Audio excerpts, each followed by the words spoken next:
بسم اللہ الرحمن الرحیم۔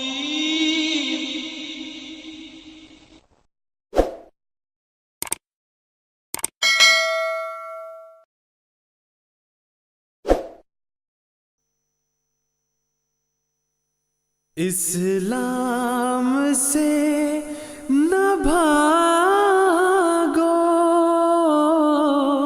راہ خدا یہی ہے۔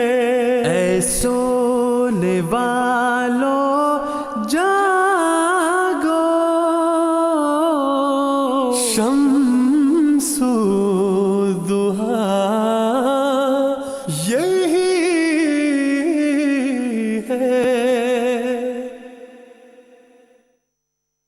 ایک اور سوال جو ہمیں موصول ہوا ہے محمد رفیق صاحب نے پاکستان سے، وہ کرتے ہیں مولانا عطاء المجیب راشد صاحب، میں آپ سے یہ سوال پوچھنا چاہوں گا۔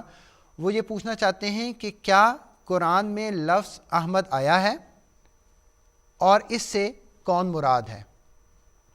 یہ بڑا اچھا سوال ہے جو انہوں نے پوچھا ہے۔ لفظ احمد تو بڑا معروف ہے، لیکن عجیب بات ہے کہ غالباً اس وجہ سے کہ حضرت بانی سلسلہ عالیہ احمدیہ کا نام غلام احمد ہے، یہ رواج ان میں کم ہے، لیکن احمدی دوست تو بڑے شوق سے رکھتے ہیں۔ اس کا پس منظر اور اس کی وجہ میں بتاتا ہوں۔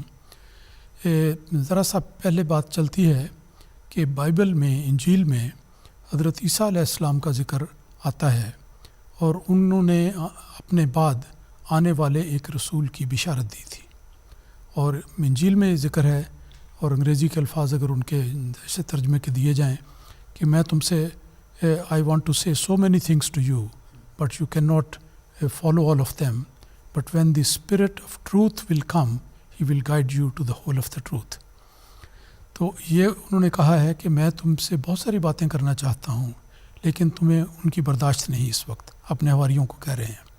لیکن جب سچائی کی روح آئے گی، جو مجسم سچائی ہوگا، جب وہ آئے گا تو پھر وہ تمہیں مکمل ہدایت کی طرف رہنمائی کرے گا۔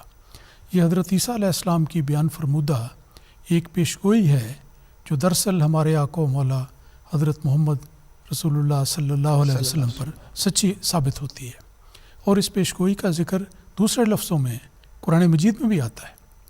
یہی ان کا سوال بھی ہے۔